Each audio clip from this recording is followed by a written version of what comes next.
What is up, New York Giants fans, Big Blue Nation? It's Robin Donald. This is Nerding Out Sports, and we expected obliteration. We got it. 48-22, the Giants lose to the Philadelphia Eagles. Another loss to the Dirty Birds. We just can't seem to beat them. I did not think it would be this bad, but before we get into this breaking down kind of piece by piece here, you have any opening thoughts you want to go with, Donald? Anything you want to open up with? You want to rant? You want to talk about a certain player? What is it that you want to open this thing up with?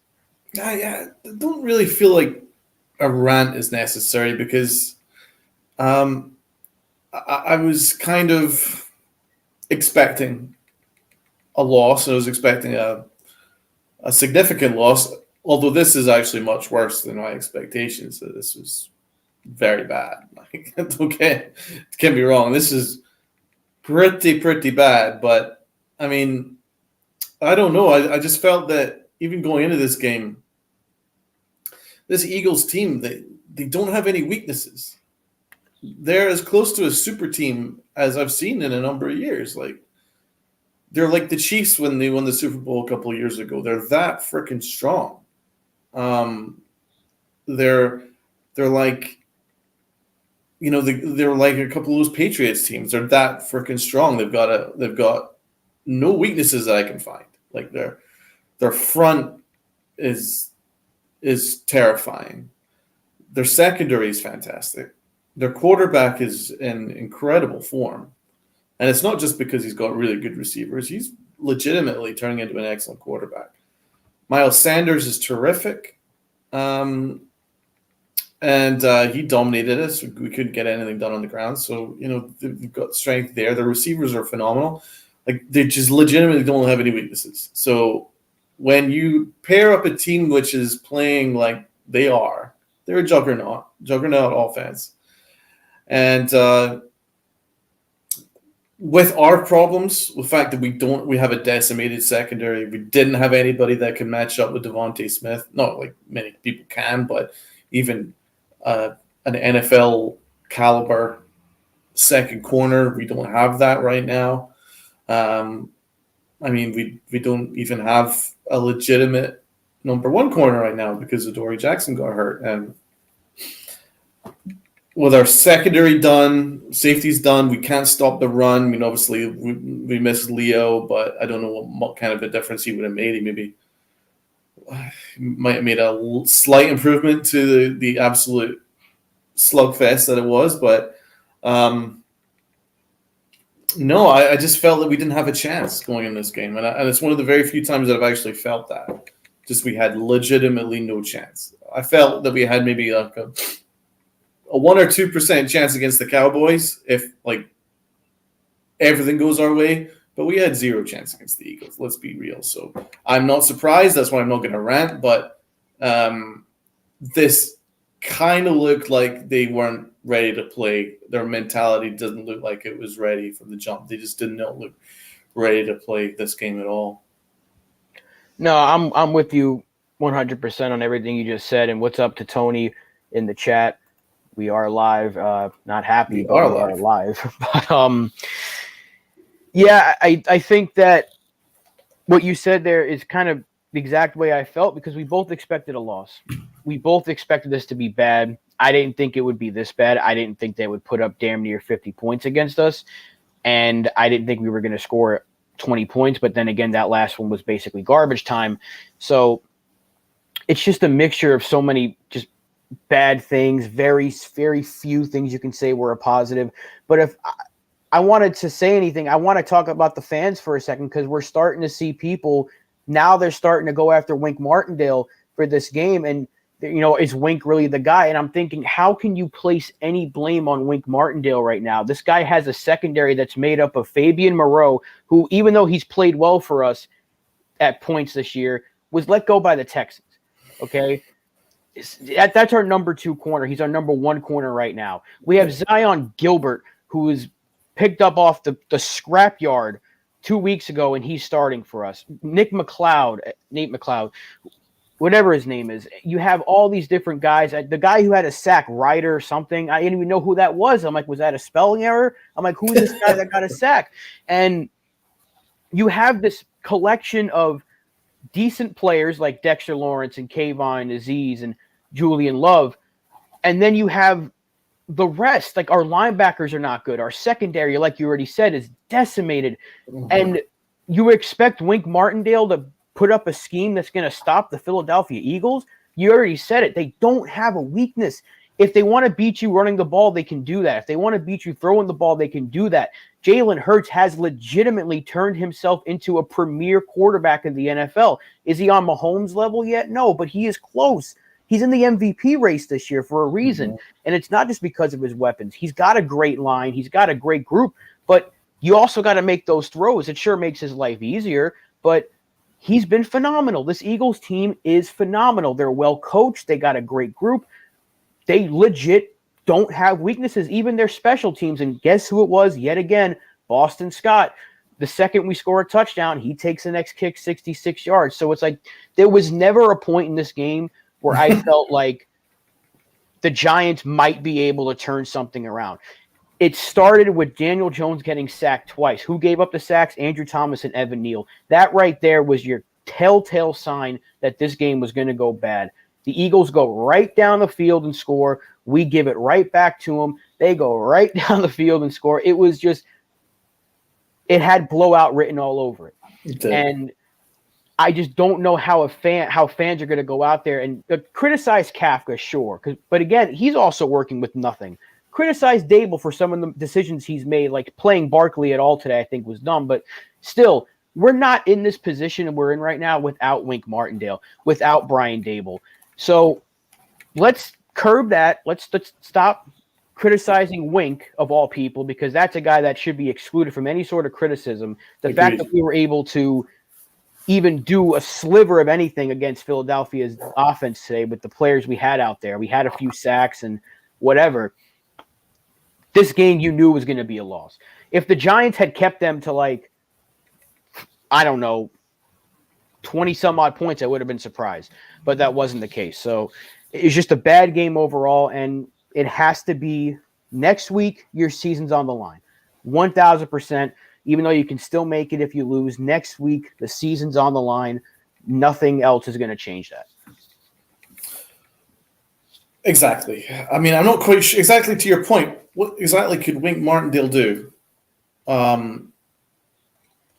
mean, even if he went bend and don't break and just went cover two, they would have just picked us off in the intermediate because we didn't have any linebackers. Our safeties are all over the place right now, hurt and etc. So, and we don't have anybody that could cover Devontae Smith and Quiz Watkins and these guys. Like, we just don't have a good slot corner either. So, like, exactly what could Wink Martindale have conjured up that would have had us compete in this game?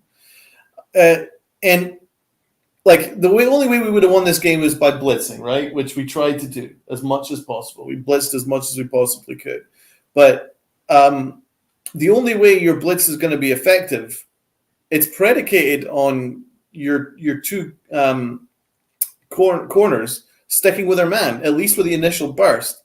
They need to stick with them at least for the first couple seconds in order for our pass rush to be effective. But let's be honest, Moreau's getting cooked, and McLeod and whoever else we had over there on the other side was getting cooked even worse. So, I mean, that's what I'm saying. So, like, even if you did put him under pressure, which we did, then Hurts is really good at getting out of the pocket and running, which he did on a number of occasions. And if not, the amount of times that Smith and especially Smith got open downfield, then it was just bang, A.J. Brown. Oh, no problem. Bang, touchdown. I mean, they're a quick fire offense, man. They're just that kind of big play offense where they don't even need to hold the ball for 10 or 11 plays. We 1 or 2 plays, bang, 50-yard touchdown, 60-yard touchdown. Like, that's just kind of team they are. It's basically worst possible matchup that we could possibly have had, because we're a ball control team.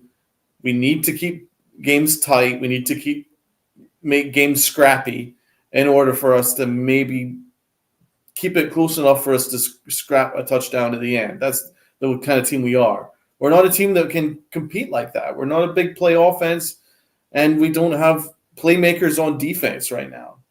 Or even if fully healthy, we barely have any playmakers on defense. So that's just where we're at, man. So this was an awful matchup for us. And, I mean, although I didn't expect us to lose 48 points against the Eagles, I did think that we would lose pretty badly.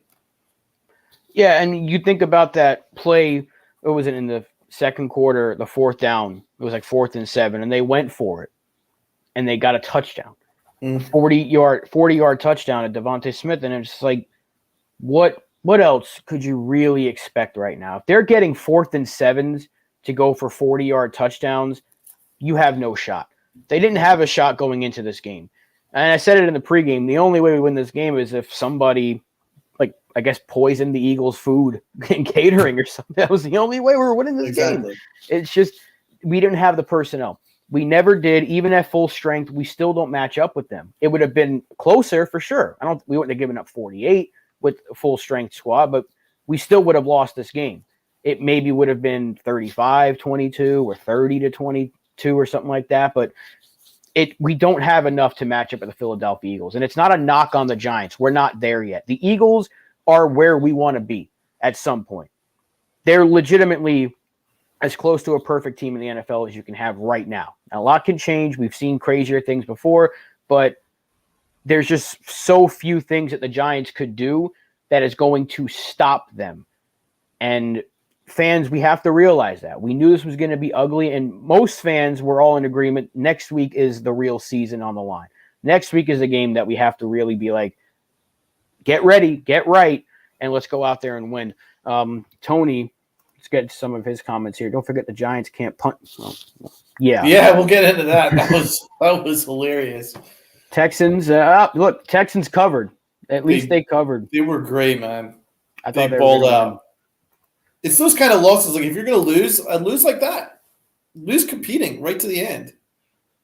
Yeah, and Donald saved $1,000 by Evan Neal not coming up with the first takeaway. The Giants even have one, so. However, so let's kind of go into section by section here. Let's start with the offense, because we'll start with the quarterback. We'll start with Daniel Jones. Immediately, like we mentioned, first drive, they get that first play to Hodgins, I think it was, and then he gets sacked, bang, bang, Giants at the punt. What were your overall thoughts on Daniel Jones today? I don't think there was any – I didn't think he was bad at all. I think he did his best. His numbers speak to a guy that had no chance. Every time that he stepped back, he was getting floored. So what more could you expect of him? He got a couple runs, he got a touchdown, and he tried very hard to get the ball moving downfield. Ball control offense, that's, was the key to the game was kind of a ball control offense where little screens and some underneath routes and just move that ball incrementally and try and give your defense a breather. But we just couldn't do it, man, because every time that we went to pass, we were getting absolutely smashed. So I can't really fault him. I didn't think he necessarily did anything wrong. I mean, again, it's the story of Daniel Jones, though. He's not a difference maker. He's not a guy that's going to just put a team on his back with no weapons and just make miracles happen. He's not that kind of quarterback. He never will be either. That's just being real. So do you want to aim higher? Yes, I think so. But as to your question, did he do anything wrong and was he at fault? I'd say no. I'd say he's probably the least person that was at fault today. Quite honestly, he represented himself fine in a no-win situation. I mean, you saw right from the very opening drive, as soon as he took the snap, he was down, bang, down. I mean, no quarterback's going to achieve anything like that. Glowinski was getting freaking smashed again. And unfortunately, both our outside tackles struggle too. And that was something I wasn't expecting. I thought if there was going to be sacks on the outside, yes, but I thought it was going to be due to the fact that our interior wasn't doing their job. But actually, it was kind of the other way around. And the interior weren't good either. So, and then obviously the rest of the offense. I mean, it is what it is. But no, I didn't think Jones did anything wrong. You? No, I think he played fine considering the circumstances, like you said. We had a very limited Saquon Barkley back there. We still don't have anyone who you can say is a legitimate number one receiver. We have a bunch of number 3s, number 4s, and practice squad guys. Bellinger got hurt again, unfortunately. Hopefully he's okay for next week. He's got a rib injury. But Jones still was able to at least get the ball down the field a couple of times. Very few, but a couple of times. And it's like you said, is he ever going to be that quarterback? I don't think so. But to counter all the talk about, well, now you know that Jones isn't the guy, you got to get a new quarterback. Imagine you putting a rookie into this circumstance, because we still have a lot of holes in this offense. You don't have legitimate threats at receiver, and you're not going to draft or sign a whole class of weapons in 1 year.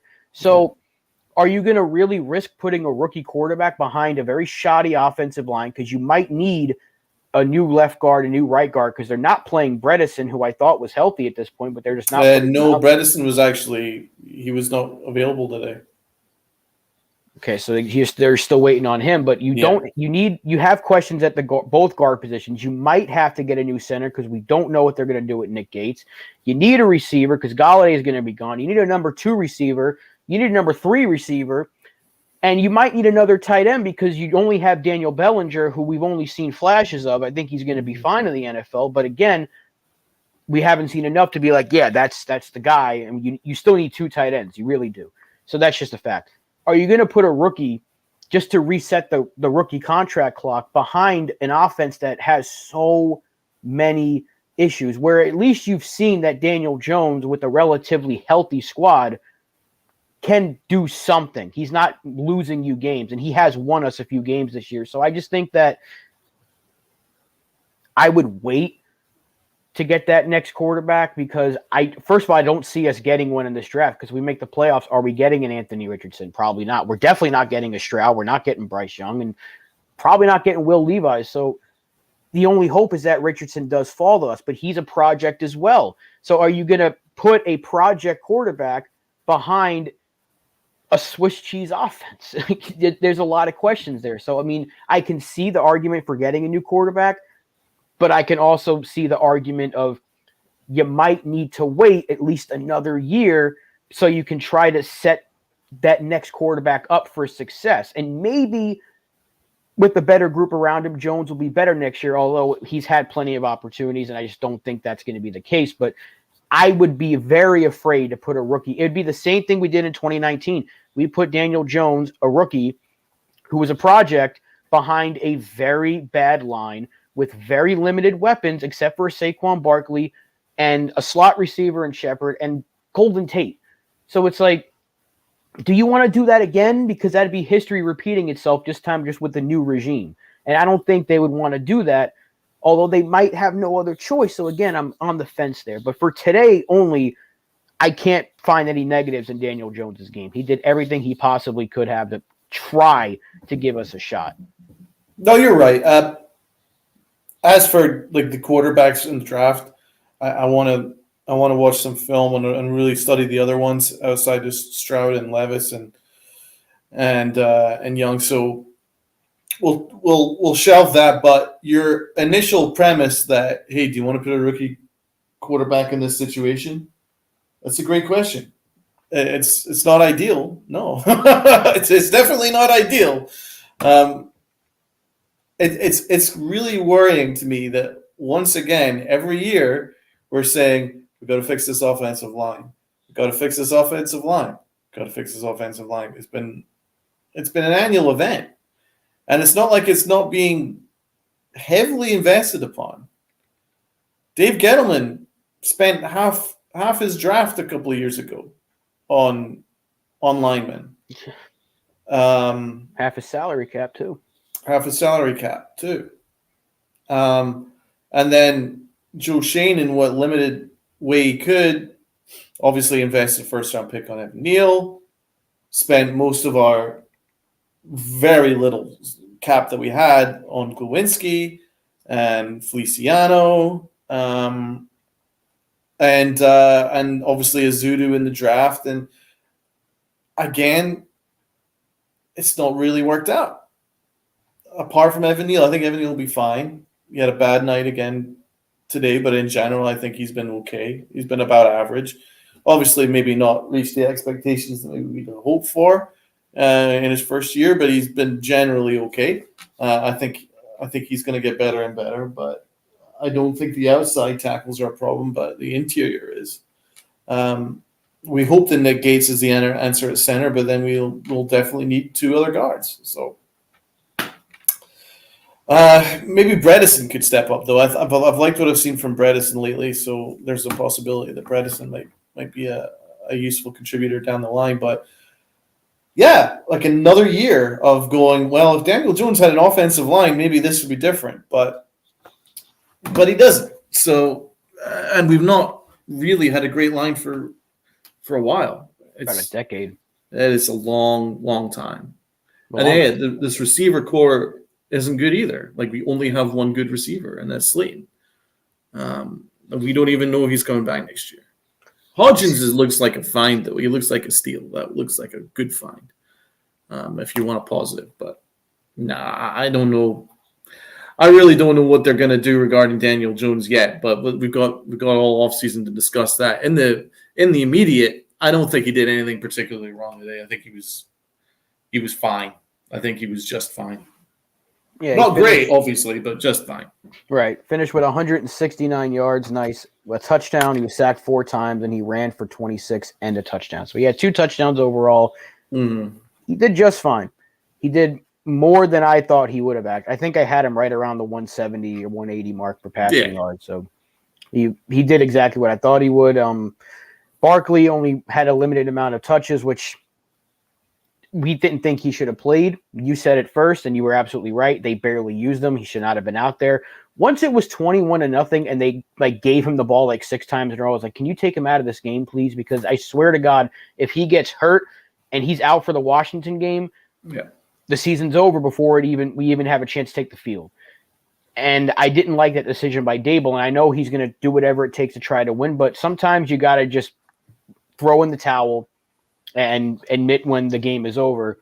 Jones ain't the problem, but he's not the solution. I think that's the argument. Exactly. That's it. So you that's the conundrum. He's not the problem, but is he the solution? Probably. We're in that Daniel Jones purgatory. We just don't know. Because, I want to see what he can do with a healthy group around him, but he's never had that.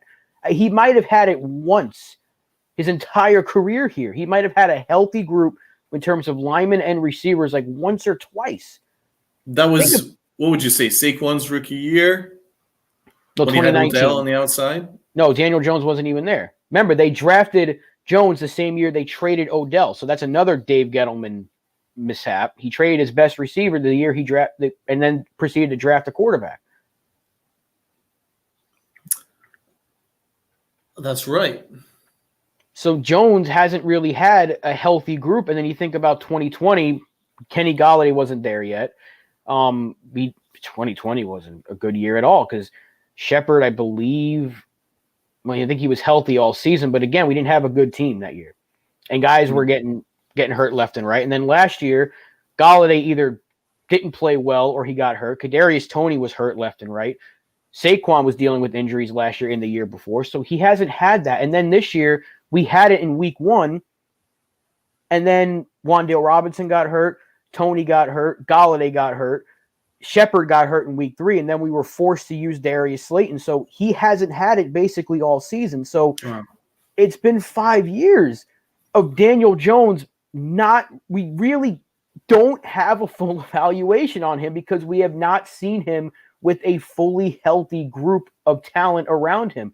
Yeah. And this year has been, I think, the worst of it all because he's been having to throw to Richie James all season. And we had to pick up Isaiah Hodgins, who's been fine, but we had to pick him up off the waiver wire, off the scrap heap, and turn him into something. I mean, at some point, you have to look at all those things. And I know I'm sounding like a Daniel Jones excuse maker, like I'm a Daniel Jones guy. I cannot stress this enough. I was not in favor of the Daniel Jones pick, but I'm also not going to sit here and be like, I want him to fail because I want him gone so I can say, told you so. He's my quarterback until he's not. That's been my stance for 5 years now. And I just want him to have a fair shot at that. He hasn't had that yet.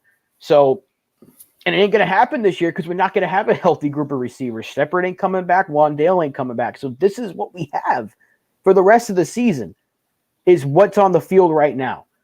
And again, it's not a fair way to assess a quarterback. And we have plenty of time to talk about this. I see it every single week.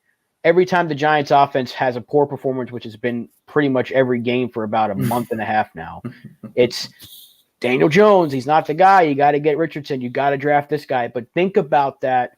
If Anthony Richardson is behind this line throwing to these receivers, because it could very well be the case again next year, because it'll be technically year one of a rebuild, because this is kind of like year zero, because you still got a bunch of Gettleman's players out there. Just want people to think about that for a second before you are so quick to throw a rookie quarterback into this very big fire. Yeah, I mean, you can easily make the argument, I would agree with it, that we've done him a disservice. I would even say that what John Mara said in the offseason, where we've done everything possible to screw him up, I mean, I agree with that too. I think that the new regime is doing its best to accentuate his positives, and I think by and large he's been fine this year. But yeah, we've kind of done him a disservice with the situation around him. But that obviously predates Joe Schoen, predates Stable. I think that they've stabilized things with him, but we just don't have the offense to make it work. And so whichever direction they go, you can certainly make a case for. Like if they want to give him a short-term deal, you could make the case that, hey, maybe a full off season of loading up weapons might get a better idea of him. But it could also make the case that the reason why this offense hasn't been moving for 6 weeks is because they don't really trust him. And it seems to me that he might not be their guy. So why not have a clean slate? And I've always found excuses to be a loser's lament. So like the more excuses that you make to defend things, sometimes there's a reason why you're forced to being put in a position to constantly defend. Do you know kind of what I mean? Yeah. Like maybe a new guy just comes in and just balls out, and then you're like, so that is something that we're missing. Who knows? We don't know yet. But yeah, let's not get off track. Your original point is spot on, though. He was not at fault at all for today. He was the last person for me to blame. I think he was probably our best player on offense. I mean, there wasn't much anything else. We didn't run the ball really at all, except for the quarterbacks were really the only thing that Brightwell had a couple of good runs. The receivers, James, 7 receptions, 61 yards, and the touchdown. That came at the end of the game. Slayton had 2 receptions for 42. 37 came on 1 reception. Hodgins had 4 for 38 and the touchdown, so he was technically Richie James was the leading receiver. But Hodgins, before that Richie James takeover at the end there, was kind of like the number 1 target. But an overall bad game, as expected from the offense. And defensively, you can look at some of the sacks that we got. Ojulari had 2. So he's been fantastic since coming back from injury.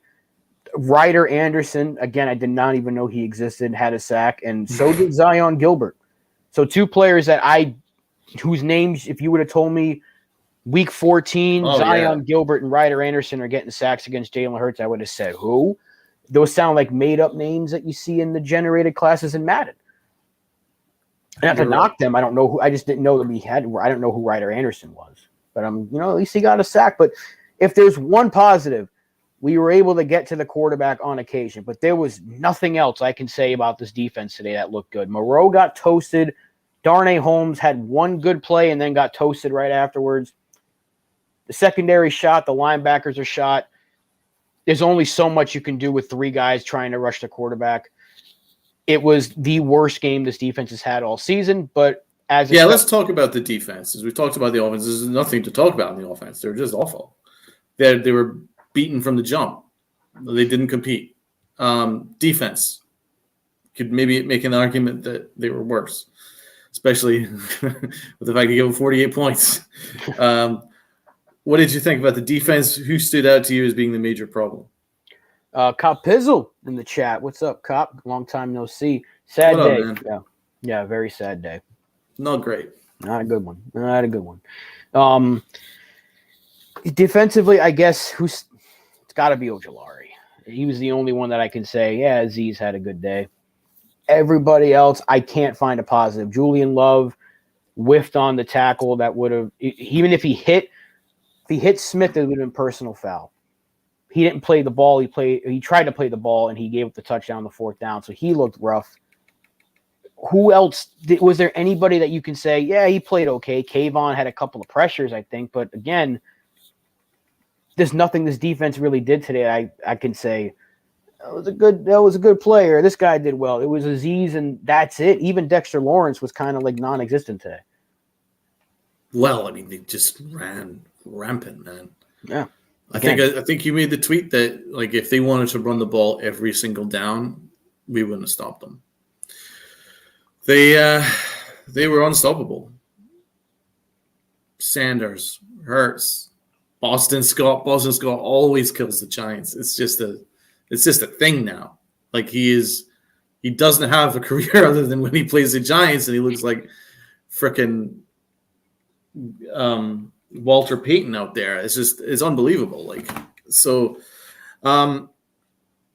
we couldn't stop the run. That was the big problem. And when you can't stop the run, that opens up the pass. And listen, they picked us off from the start, man. I was concerned mostly about Devontae Smith rather than AJ Brown. Reason for it is because we just don't have a second corner. No. We don't even have a third corner, let's be quite honest. So with the fact that Moreau was trying to cover AJ Brown and failing badly because he's not up to that level. No one's up to that level. AJ Brown is an elite receiver, one of the best receivers in the NFL. Devontae Smith is a freaking animal. He would be a wide receiver 1 in most teams. And we missed him in the draft, but yeah, let's not focus on that. He cooked us. We couldn't do anything with him. His speed, his movement, route running, his hands. He's phenomenal, terrifyingly good. So you have him, you have AJ Brown. We can't compete with those guys. We really can't. And then we'd be so focused on trying to cover them that the run game opens up, and then they just dominate us in the ground. So, like, whatever they wanted to do, they did. They were kind of playing Madden on, like, rookie mode, really. It was just that easy. Is there a level below rookie? Because it was like, was it beginner? Did they have 2 controllers and just, like, made the Giants not move on defense? Because that's what it looked like. And you're right. Looking at the numbers that they had, they ran the ball for 253 yards. Jalen Hurts had just over 200 passing. 217. Earphone fell out. 217 for Hurts. He didn't even have to throw the ball. He really didn't have to. They ran roughshod on us. And our run defense has been so bad this year. And without Leonard Williams, what would have been much better? Like you said earlier, probably not. We don't have linebackers. We haven't had linebackers since 2008. It's just there's positions on this team that you can go back previous decades that have not been improved. That's an issue. The offensive line has been bad since even 2011. The offensive line was terrible. Eli just somehow survived the onslaught he was getting that year. Since Antonio Pierce retired, we haven't had a legitimately good middle linebacker. So you're going back decades now since the Giants have had a legitimate middle linebacker and a legitimately good line overall. And they have not fixed it. And when you can't stop the run, guess what? Teams are just going to keep doing that to you. And that's what the Eagles did today. It was a big loss, Leo being out, because he has a really good partnership with Dexter Lawrence. Without him, we're a little undermanned. But yeah, you're right. It's all about the linebackers. We just don't have an inside linebacker. Jalen Smith is not great. He's not a starter anymore. McFadden, I think, is a second guy. I think he's a backup inside linebacker right now. And so that's kind of where we're at. There's not a lot we could do. There was really not a lot we could do. We just don't have the personnel to match up with that kind of offense. Offense is unbelievable. Yeah. And until we can get that, and this is why we have to practice patience, and this is something that I do want to say real quick. We were both pretty much in agreement that if Mara and Tisch went outside of their comfort zone, got an outside hire at GM, somebody with zero ties to the organization, let him get his coach. Let that coach get his staff. Let the GM bring in his assistant and all these other guys and scouts and all that. We as fans need to be patient. It was never going to happen in 1 year. And the fact that we are still fighting for a playoff spot speaks volumes about this front office. Because if we had stuck with Gettleman or went to Kevin Abrams and went with the same coaching staff, we don't have 7 wins. We just don't. That's a fact. So we need to be patient. There's a lot to be happy about with this team, not from today, but there's a lot to be happy about with this team overall. There's a lot to be happy about with the direction because there's clearly a vision. It's going to take a while. There's going to be plenty of bumps in that long road to get there. And we expected to see games like this season. I thought it would have happened earlier this year against a team like Green Bay or Baltimore. I didn't think we would put up a fight against those guys, and we did. The fact that it's week 14 and we saw our first game where we got truly and utterly outplayed and from start to finish just dominated, I'm not going to say it's a win, but it tells me that, hey, at least this team with a ragtag group of pickups off the waiver wire is fighting. They didn't fight today, but they played their best. They didn't fight today, man. They played the best team they faced all season. And we expected us to lose big. We lost it. What was your final score prediction? Like 34-10, something like that? 34-10, yeah. So we still lost by around the same amount of points. They just scored more than we all thought they would. Yeah. So I mean, I don't want people to get reactionary over this. This is the big takeaway I have of this. I'm kind of already done with the game. I'm already looking ahead to next week. And I have a feeling that the Giants were too. And it's not a good thing because it's at home and it costs a lot of money to watch the Giants. But I'm pretty sure that once they were like up 14-0, I'm pretty sure the Giants were like, we're done. Let's just focus on next week. And I think that they mailed it in. And best will in the world, I think they kind of mailed it in, especially in the second half. They didn't look like they competed, in my opinion. But I don't think that that's going to have any bearing on next week.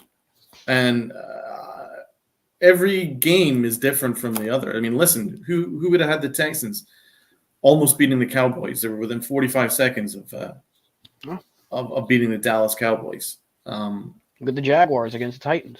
And the Jaguars, the Titans are giving up like 40 points a game now on defense, even though they're one of the best defenses in the league. Going into 2 weeks ago, now they're getting absolutely routed. So, like, anything can happen in the NFL. Things can change on a week-to-week basis. So, I think it's kind of like you're never as good as you look than when you're winning. You're never as bad as you are when you're losing. This is something that always has a grain of truth to it, in my opinion. And I think that's the case here. I don't think that we're nearly as bad as a 48-22 loss. But I don't think that I thought that we were very fortunate to get a lot of the wins that we got in the first half of the year. And that's what happens, man. Things even up. And that's why your record is what you are. You know, I think we're approaching more where we are. I think we are very much a mediocre team. And that's not a bad thing considering where we were at the start of this year. We were like, oh, let's just try and compete, right? I'm not even worried about wins and losses, okay? And that's the first thing that Dable said to his guys when we won week 2. When we went 2-0, he was like, this is going to be a long process. There's going to be some tough games. There's going to be some really bad days, whatever. There's going to be some tough days. But this is step 1 of a long process. Hang with us. We're going to get this right. And I think that that's the mentality with the Giants. So I don't want to get fans to get too wrapped up in this kind of loss going up. We're done. We're awful. We're the worst. Blow it all up. This is disgraceful. Shane sucks. Dable sucks. We all suck. Martindale sucks. No. Let's just be grounded a little bit. Let's just take a step back and go, even fully healthy, we can't compete with this Eagles team, but certainly not when we're completely decimated. And that's just what happened. So we go into the Commanders game. I don't know what to expect with the Commanders game. I really don't. It's still 50-50 in my opinion. There's a 50% chance that this Giant team just balls out next week, goes all for it, gets the dub, and pretty much puts us in the playoff spot. But there's a chance where the way we've played over the last month will have an effect on next week, and Washington takes it. So I just do not know. I need to think about it over the next few days if we can pull out the win. But I don't think that it's that much of a big deal. I don't. I think it's just a brutal loss. It happens. I just hope it just doesn't psychologically affect our guys, and then they can just kind of wash it away, flush it, and move on. Yeah, I think you're absolutely right. You know, it clearly looked like they mailed it in, kind of like right at the start. I don't remember who it was on Twitter, but it was like right when it was 14-0. It might have been Bobby Skinner. He said, "We're on to Washington."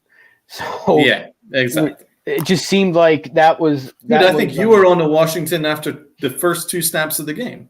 Oh yeah, I stopped. I couldn't watch it. Obviously, I kept tuning in, you know, because there's that part of me that just likes pain, I guess. But I was like, I got to do something productive today. I can't sit here and watch this and just get angry.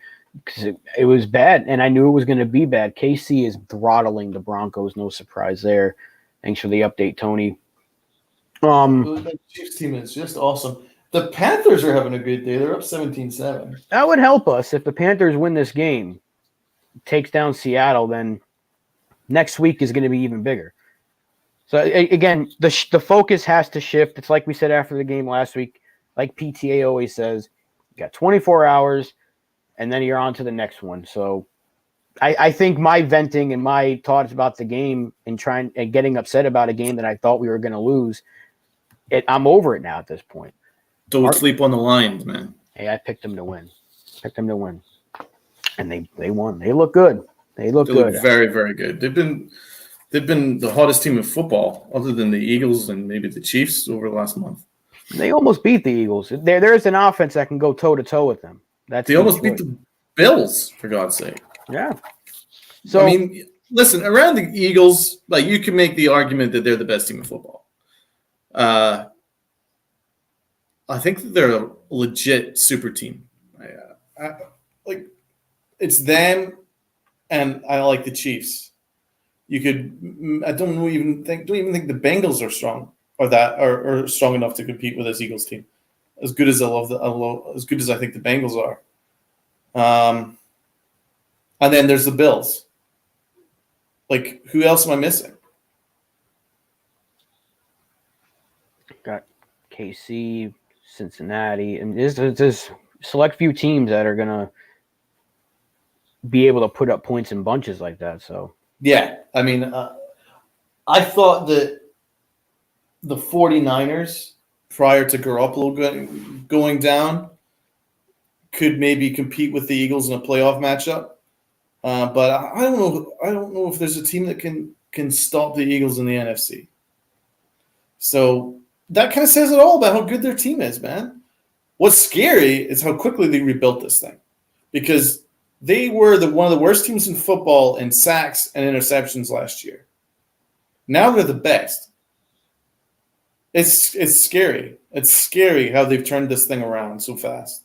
Like, it's I keep mentioning it, it's Madden franchise-esque how quick that they freaking sorted that thing out. It's quite amazing. So you know what? I don't like to give too much credit to the Dirty Birds, but I have a lot of respect for their coaching staff and organization, their front office. I think that they've done an amazing job, and it's something for us to hold as like an inspiration. Hey, if the Eagles can turn a really shitty situation around to being a super team within the space of a year, 2 years, then the Giants, nothing stopping the Giants from doing it with the right draft picks. This is year one, guys. There's going to be some awful weeks in year one. We got one. Move on. Second, special teams. Bad. I don't know how else to say it. They can't punt. Jamie Gillen's bad. They can't cover. Boston Scott is like legitimately kryptonite every time he plays us. What does he have? 17 touchdowns, 9 of them are against the Giants, but 66-yard return.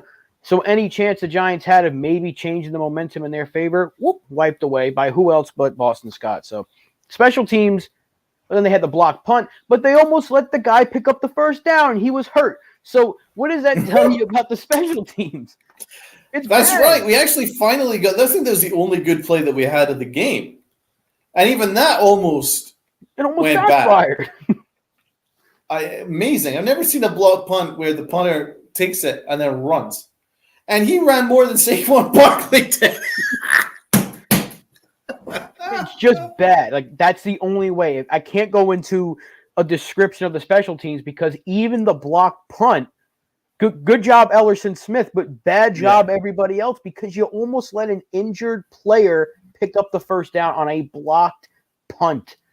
Dude almost ran 15 yards, 16 yards. He was just taken out of the 15-yard line, about 2-3 yards short of the marker. That's unbelievable. But, I mean, at least they made the play, though. I'll give them that kind of credit. But, dude, I've never seen what Gillen did. Dropping a punt, I've never seen that before.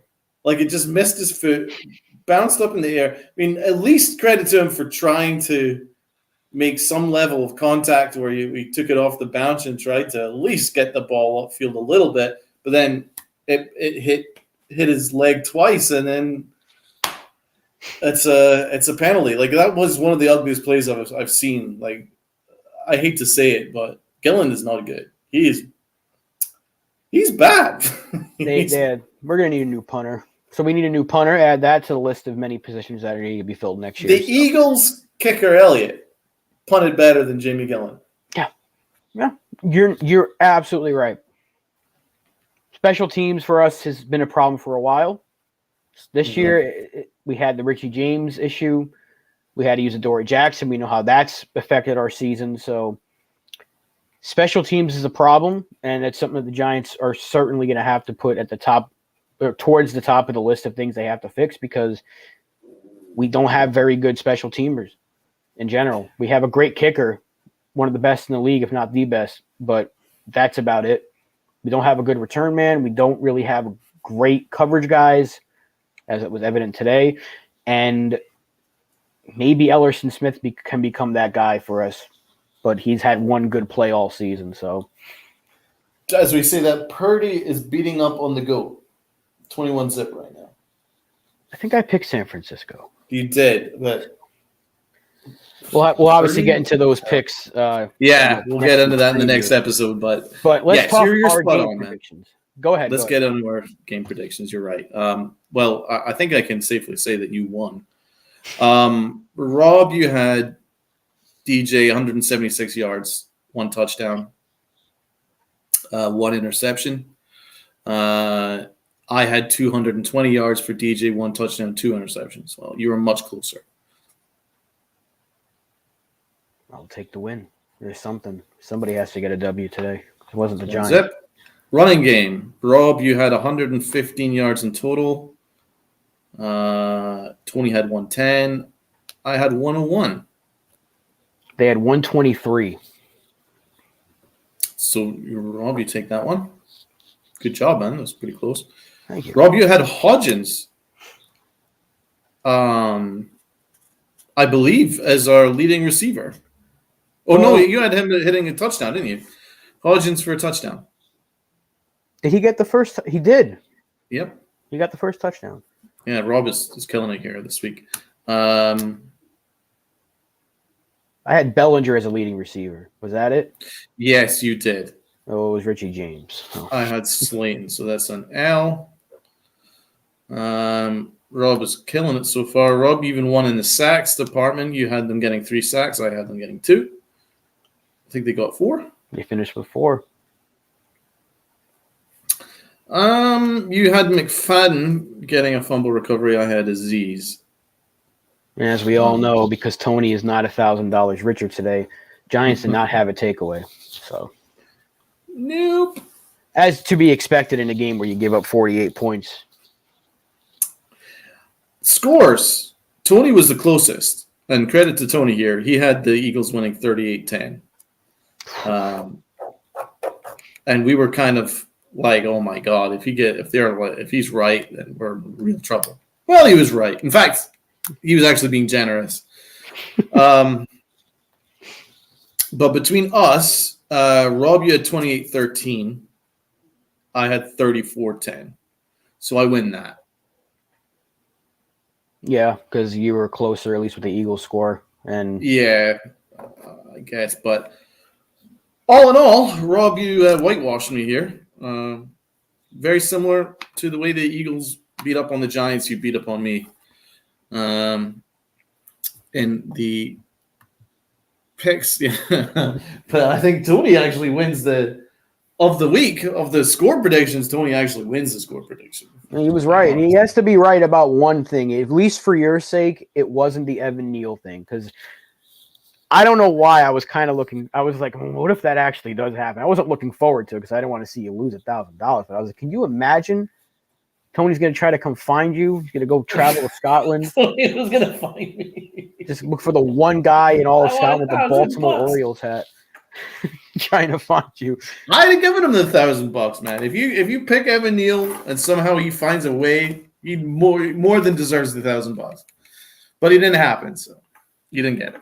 Neither did the New York Giants. They certainly didn't have it. But, we talked about it a lot. Obviously, a lot of the bad, the very little bit of good. Got into some Daniel Jones discussion. We got into our predictions for the game, see how that played out. Closing thoughts for the day, Donald. What is your message to the Giants fan base? Don't lose hope and let's keep grounded. Like, for me, like as fun and as much of a bonus as this playoff run's been, I don't want it to distract us from the overall goal. And the overall goal is to rebuild this thing in the offseason. Joe Schoen will have a clean slate in terms of salary cap. There's a lot more maneuverability, and he has a full draft, his first full draft of his own guys, where he's not just walked into a situation and then having to plan a draft. He's had all year scouting, and then we plan out the draft whatever way they want to go. So I'm kind of more excited about that, really, because listen, I want us to make the playoffs. It's been a long time for the Giants to make the playoffs. The Giants are a franchise that need to be in the playoffs. They're one of the best organizations in sports, and it's kind of crazy to me it's been this long that we've not been in the playoffs. So, yes, we need to be in the playoffs, but if we don't, it's actually not the end of the world at all, because I think going into this year, if you told us that we'd have 7 wins at this stage with a winnable game against the Colts, winnable game against the Commanders, a winnable game against the Vikings, even the Vikings are very good, but they just got beat up this week. These are winnable games. So it's still there in front of us. So, but even then, when we make the playoffs, we're going to get completely shredded. So let's just stay grounded. If we get the wins that we need, if we get the 9 wins that we need, great, wonderful, be happy. If not, it doesn't change anything. Coaching staff, by and large, has done a very, very good job. Wink Martindale, for me, is the assistant coach of the year. I would even hazard a guess and say he's actually had a better year coaching than Brian Daboll, really, overall, considering the difference that he's made in games. It's been our defense that has won us games. But I still love Daboll. Daboll's my man. But it's just, I think in terms of just like difference maker, I think Wink Martindale has won us a couple of games, like the Ravens game, the Packers game. Like he pretty much won on his own.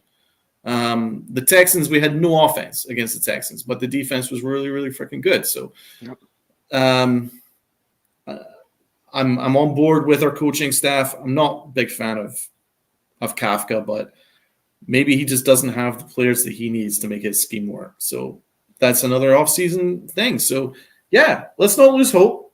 It was an awful night, but we'll just enjoy football Sunday, the rest of tonight, got tomorrow, and then we'll plan ahead for next week. So it's okay. It's okay. Absolutely. And Tony mentions tonight the Big Blue and the Bronx Boys in the Big Apple call-in show. So make sure everybody tunes into that. The link to that channel is in the description. See you later, Tony. Thanks so much for your support. Have a good you can follow everybody on Twitter. Their links are all in the description as well. I will close it out with this. I echo what Donald said. Don't lose hope. It's all a process. This is year 0 of what's going to be a interesting rebuild. I am fully on board with this front office and pretty much all of the coaching staff. I still not 100% sure about Kafka, but again, like you just said, and something that we mentioned all season, our weapons compared to what other teams have, it's just night and day. You compare us to what the Eagles have, it's not even a competition. So don't lose hope. Let's hope the Giants have a quick, very, very short memory. Get ready for Sunday Night Football next week, because if this Carolina game holds up the way it is, that game Sunday night is going to be the biggest game the New York Football Giants have had in 6 years. So we could be having our playoff start a little bit early. Make sure you like, share, comment, and subscribe. Do all that good stuff. Like I said already, follow the links in the description to follow us on Twitter. Check out the Boys in the Big Apple tonight for the call-in show, and of course tomorrow for their usual show as well. I believe you guys are doing a show as well tomorrow. Awesome. Yep, Monday show. You can join us, man, if you're free. We'll see. Hopefully I am. I got to see what time I'll be home, but certainly keep that open. And I do believe we could be having the call Sunday Night Football. But that is still, it's looking good. Don't want to make any promises yet. But that is it. Thank you to Tony in the chat for always being with us. Thank you to Cop Pizzle for popping in. It's always going to be Big Blue love, no matter what, win, lose, or tie. We are always going to support our New York Football Giants, and we'll be back here very, very soon to preview the Washington Commanders game. Thank you all once again for watching. Let's go, G-Men. Peace out. Well said, brother.